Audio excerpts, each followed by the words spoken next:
కానీ రోజా గారు అలా కాదే, పర్సనల్గా నన్ను అటాక్ చేయడం ఏంటి అంటుంది ఆవిడ మాట ఒకటి వినిపిస్తాను రండి మీకు. చంద్రబాబు నాయుడు కొడుకు లోకేష్ గారు వాళ్ళ ట్యూషన్ టీచర్ కి ఎలా లేపకపోయి కడుపు చేశాడో అందరికీ తెలుసు.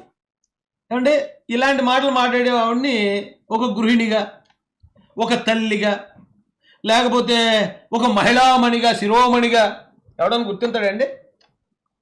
ఇప్పుడు ఇవిడ అంటుంది నన్ను పర్సనల్గా టార్గెట్ చేస్తున్నారు. మరి ఇదేంటి, దీన్ని ఏమంటారు? లోకేష్ గారు వాళ్ళ ట్యూషన్ టీచర్ని ఏమన్నది మీరు విన్నా? నేను మాట్లాడే నాకే అభ్యంతరకరంగా ఉంది. అది ఎవరు ఆ ట్యూషన్ టీచర్ గారు ఎవరు? రోజా గారు మీకు ఏమైనా చుట్టం ఆవిడ మీతో చెప్పింది వచ్చి? తప్పు కదా ఇలాంటి అబాండాలు ఏంటు? అంటే ఆడవాళ్ళ క్యారెక్టర్ మీద ఏదైనా అబాండం ఎత్తేనే తప్ప మగవాళ్ళ క్యారెక్టర్ మీద వేసేయచ్చా ఏనన్నాను? అంటే మగజాతికి మాకేం సిగ్గు లేదనుకుంటున్నారా ఏంటి? ఎంత పర్సనల్గా మాట్లాడే ఇలాంటి వ్యక్తి ఈవిడ్ని ఎవరో అన్నారు నువ్వు వ్యాంపకి ఎక్కువ హీరోనికి తక్కువ అంటే అదేం పెద్ద మాట కాదండి బాబు. అవతలని బట్టి ఉంటుంది మనం మాట్లాడే మాటకున్న వాల్యూ పెరగటం తగ్గటం. ఒక మంచి వ్యక్తిని ఎదవాన్ని తిట్టినా కూడా అదేంటిరా అంత మంచోడిని ఎదవాన్ని తిట్టో అంటారు. అదే ఒక డాష్ అన్నారు, డాష్ గారు ఉన్నాడు కానీ ఎదవాన్ని తిడితే రే ఎదవాన్ని తిడితే సరిపోదరా అండి అంటారు, ఇంకా ఏదైనా తిట్టాలరా అండి అంటారు. అంతే కదా, అవతల వ్యక్తిని బట్టే మన మాటకున్న వాల్యూ మారిపోద్ది. ఈవేళ భానుగారు మాట్లాడిన మాట ఏదైతే ఉందో, ఒకవేళ ఆ మాట వేరే మహిళల కోసం, ఇప్పుడు నేను చెప్పిన ఈవిడితో పాటు సహచర మంత్రులు ఉన్నారు కదా, వాళ్ళు ఎవరి గురించి అని ఉంటే అది కొంచెం తప్పుగా పరిగణలో తీసుకోవచ్చు.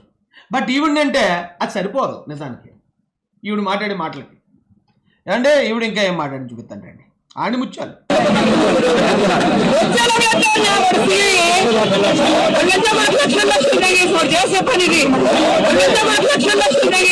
ఆ లా కొడుకు లక్షలు మింగేసి ఏమండి మీ పెట్టాను మీ, కానీ ఈవిడ మీ పెట్టలేదు. అక్కడ లా కొడుకులు అన్నది కూడా డైరెక్ట్గా మాట్లాడింది ఆవిడ.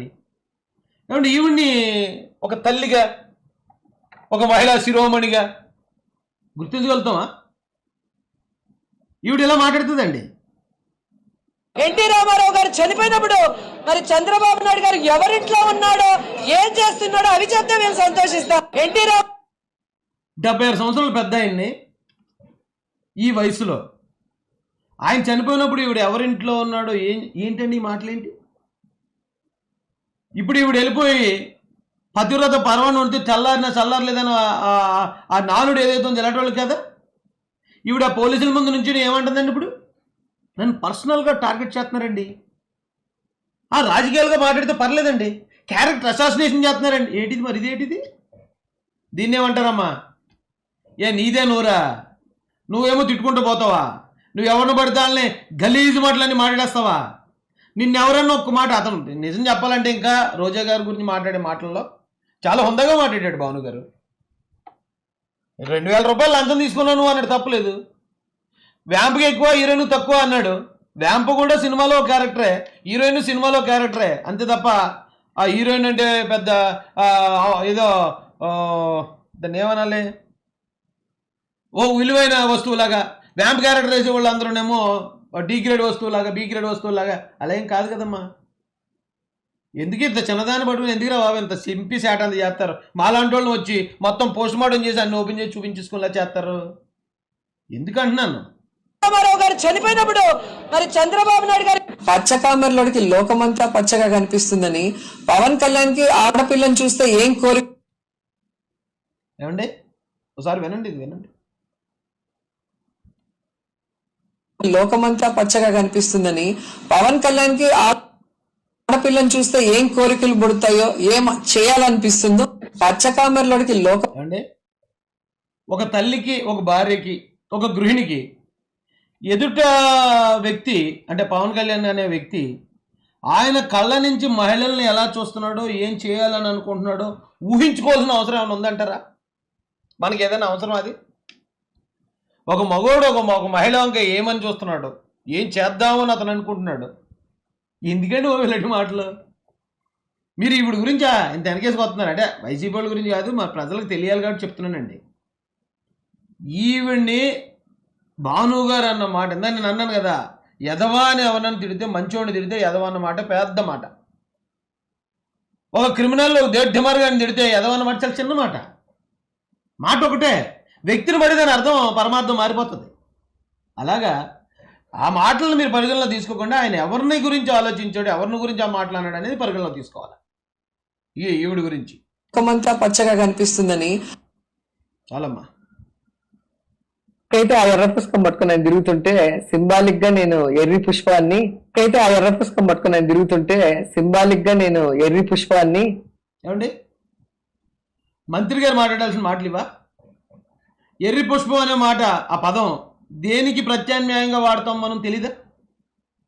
అలాంటి బూతులు మాట్లాడుతుంది ఒక మహిళ. ఇలాంటి బూతులు చూసినప్పుడు మరి వాళ్ళ పిల్లలు బాధపడరా? మరి అదే మా అమ్మ భలే మాడుతుంది శబాష్ శబాష్ అంటారా? వాళ్ళ భర్త దీని గురించి ఏం ఫీల్ అవడం? మరి అమ్మా, ఎందుకు పవన్ కళ్యాణ్ గారి చూపులో ఉన్న అర్థాన్ని ఆయనలో నువ్వు పరకాయ ప్రవేశం చేసి ఎందుకు చూస్తున్నావు నువ్వు?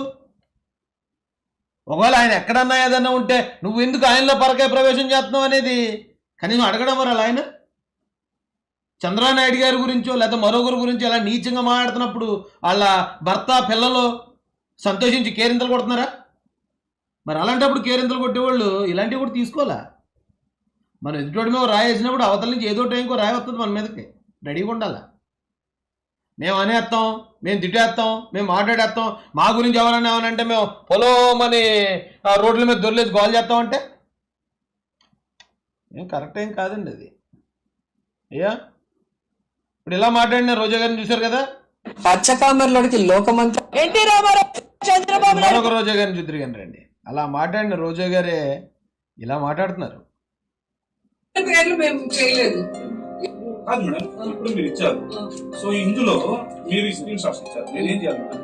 వీళ్ళు ఎవరు సెక్యూర్ చేసుకోవాలి? ఇప్పుడు మీరైతే పెట్టి ఇచ్చారు, వీడియోస్ ఇస్తాను. ఇచ్చారు. పొలిటికల్ గా మాట్లాడట్లేదు. ఇక్కడ చూడు మళ్ళీ అంత పొలైట్గా మాట్లాడుతుంది ఆవిడ. ఇప్పటిదాకా నేను చూపించిన భాగవతం అంతా ఆవిడ మాట్లాడిందే, కానీ ఇక్కడ మళ్ళీ ఏం మాట్లాడుతుంది చూడండి. ఒక ఫ్యామిలీ లేడీని, ఒక రెప్యుటేషన్ ఉన్న ఒక ఫ్యామిలీ లేడీ, ఒక రెప్యుటేషన్ ఉన్న ఒక ఎక్స్ మినిస్టర్ మాట్లాడాల్సిన మాటలమ్మా. మరి మీరు మాట్లాడేటప్పుడు అవన్నీ మర్చిపోయి మీరు మాట్లాడుతున్నారు కదా, అలాగే మిమ్మల్ని మాట్లాడే వాళ్ళు కూడా అన్నీ మర్చిపోతారు తల్లి. మనకొక రూలు ఎదుటోళ్ళకి రూలు ఉండదమ్మా. ఇంకా చెప్పాలంటే భాను కూడా చాలా హుందాగా మాట్లాడారమ్మా, చాలా హుందాగా మాట్లాడాడు ఆయన. మీ మాటలు ఇంకా కొన్నే వినిపించాను నేను, అసలైనవి ఉన్నాయి దాచాం, తర్వాత వదులుతాం. బాలకృష్ణ డైలాగ్ ఉన్నాయి కుప్పలుగా. మినిస్టర్ని, ఒక హీరోయిన్ ని నువ్వు కూతురు తింటే క్యారెక్టర్ మినిస్టర్ అట, ఒక హీరోయిన్ అట, మళ్ళీ వెనకాతలు ఇది వైసీపీ పేజ్ అండి, ఇదిగో చూడండి ఇక్కడ వైఎస్ఆర్సీపీ అఫీషియల్ పేజ్. వెనకాతల నుంచి మళ్ళీ సెంటిమెంట్ డైలాగ్. బాగానే పనిచేస్తున్నారా వెనకాల బ్యాక్ అండ్ టీం కూడానే, కానీ ఇదండి వాస్తవం ఇది. కాబట్టి రోజా గారి గురించి ఏదో మాట్లాడేశారని గగ్గోలు పెట్టి రోడ్ల మీద గుడ్లు చెంపుకొని దొరిలేసినంత మాత్రాన ప్రజలు ఎవరు నమ్మటానికి సిద్ధంగా లేరు. నోరు మంచిదైతే ఊరు మంచిది అవుతుంది. ఈవిడే అన్నారు తప్ప, గతంలో ఎవరెవరు కామెంట్ చేసినా రోజా గారిని అన్నారు తప్ప, టీడీపీ నుంచి ఆవిడని ఎదుర్కొన్నారు, రోజా గారిని ఆవిడ మాటలను ఎదుర్కొన్నారు తప్ప. మరి అందులో ఉన్న మిగతా మహిళా మంత్రులు, మహిళా ఎమ్మెల్యేలు చాలామంది ఉన్నారు వైసీపీలో, మరి వాళ్ళందరినీ ఎందుకు మాట్లాడలేదు ఇలాగా అనే పాయింట్ ఒకసారి ప్రజలు అర్థం చేసుకోవాలి. వైసీపీలో ఉన్న అమాయకులు ఎవరైనా ఉంటే, అమాయకులు తక్కువ ఉన్నారు అందులో, ఆ అమాయకులు మీరు కూడా అర్థం చేసుకోవాల్సిందిగా రిక్వెస్ట్ చేస్తూ, జై భీమ్, జై భారత్, జై జయ మహాసేన, జై తెలుగుదేశం, జై చంద్రబాబు, జై జయ లోకేష్.